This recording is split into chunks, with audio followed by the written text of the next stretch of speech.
final time recording this.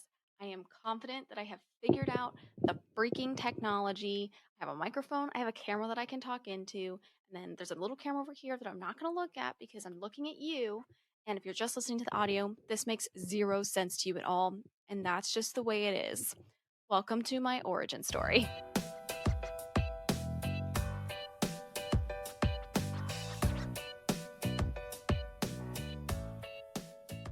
That sounds super funny, but really it is. This is my timeline to PA school.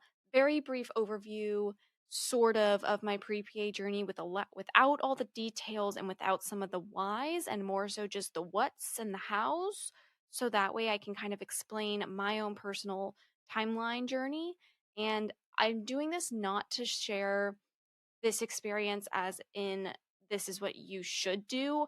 I'm sharing this specifically just because I think that it's important for us to have transparency about the different options there are for people to forge their own path to achieving the career that they want to achieve.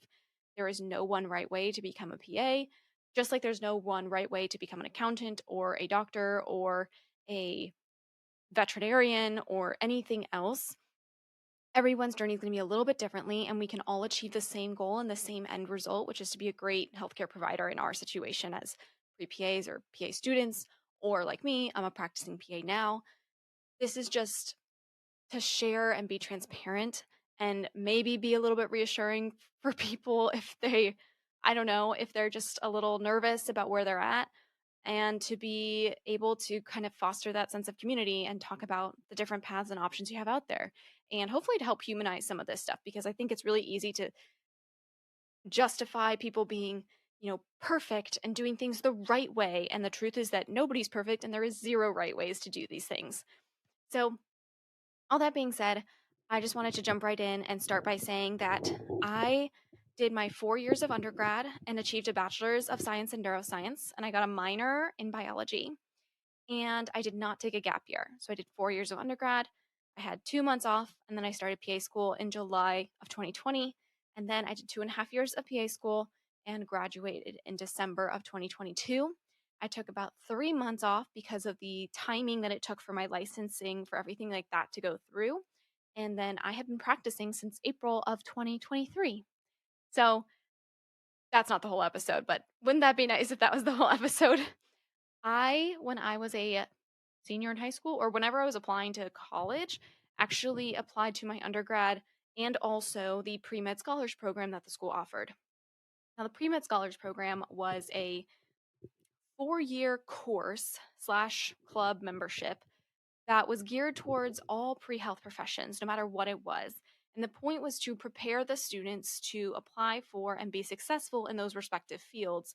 Again, just the umbrella term of pre-health or pre-med, not anything specific. So it wasn't actually for like pre-MDs, it was for everyone, pre-vet, pre-dentist, pre-nursing, pre-PTOT, speech, pre-PA. It was for everyone. You did have to keep a minimum GPA requirement, which was not particularly high, if I remember correctly. But again, you did have to kind of apply to get in if you didn't apply before going to school, if that makes sense. You could join in later, I guess is my point. I had that going for me right when I started college, thankfully, but I didn't know that I wanted to be a PA for sure. I honestly don't even think I really knew what a PA was. I was more on the pre med path. So I started freshman year by just taking some basic biology courses in the idea that I'm going to maybe be a biology major and probably do something in the healthcare field when I graduate. Now, by the spring of my freshman year, I had some more clarity about a couple of those things and knew that I wanted to try some stuff out. So I had actually registered for a neuroscience class. And in addition to my kind of run of the mill courses, and I also joined a sorority. So I actually rushed my spring semester of freshman year and then did that for the next 4 years. So that just kind of stayed with me. Also, the spring of my freshman year, I decided to get involved in undergraduate research. I had heard about it, they had taught us about it, and I said, I want to do it. Why? Don't know. Did I have experience? No. Did I know people who did it? Not really, actually. I think I had one friend who ended up being my roommate. I think she started before me. She might have started in the fall, but I really reached out to a teacher who connected me to another teacher who needed help with a couple of his projects. And he actually proposed this idea that, hey, I have a senior who's graduating. She's in charge of this fish project, and she could use somebody to take over after her. So if you are available and willing to do that, or at least give it a shot, then I'd love to have you. So I decided to give it a try, ended up loving it. And then after that spring semester, I was in charge of that project for the next 3 years. So me and those zebrafish got real darn close. It was a psychology slash neuroscience project, and we kind of worked collaboratively amongst the 4 project leads to conduct these weekly meetings as a huge group to give updates and talk about stuff. And then it was very similar to pre-med scholars in that we would do things like resume review or interview prep or talk about different papers that were floating out in the world and get familiar with that kind of part of academia. And that was once a week, every single week for the next 3 years. 3 years in one semester, almost 4 years. I did it a lot.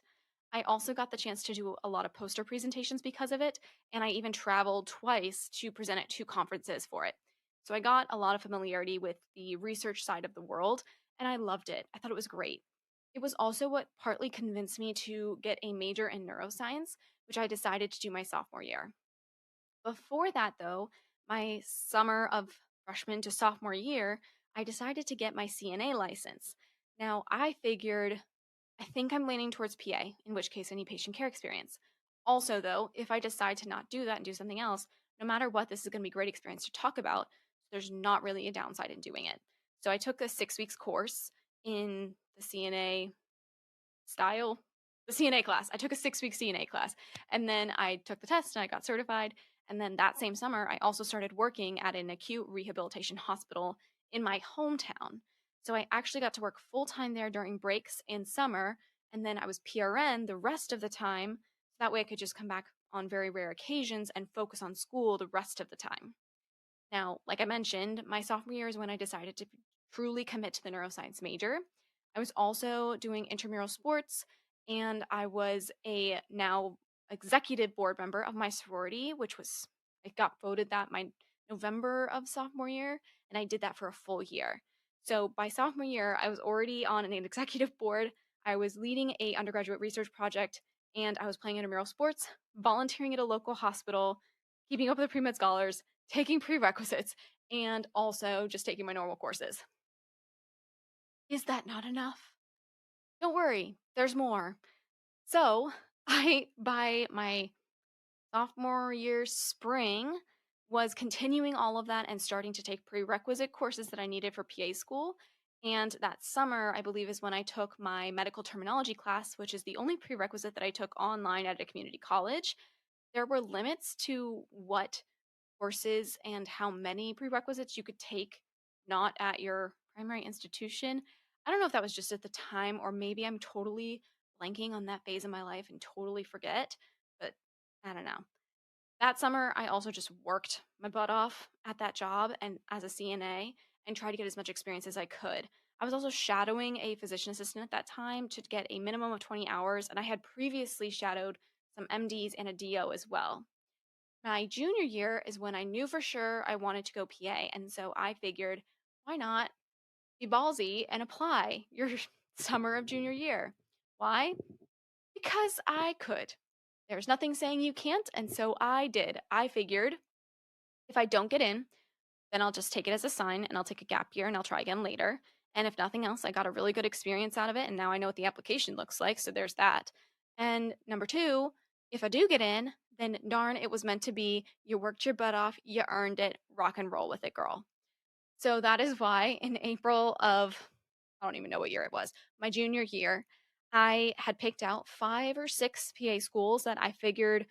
I had one reach school, I had 2 that I thought I actually met requirements for, and then maybe some middle of the road schools, and decided to apply. Had written out my personal statement. I had 5 letters of recommendation. I had pretty good experience just kind of all around the board, and I applied. So all my applications were submitted by July of that summer. I didn't hear back from any of them until before November. In October, I got my first interview invite to my now alumni program, and it was my number one choice, and it was in November.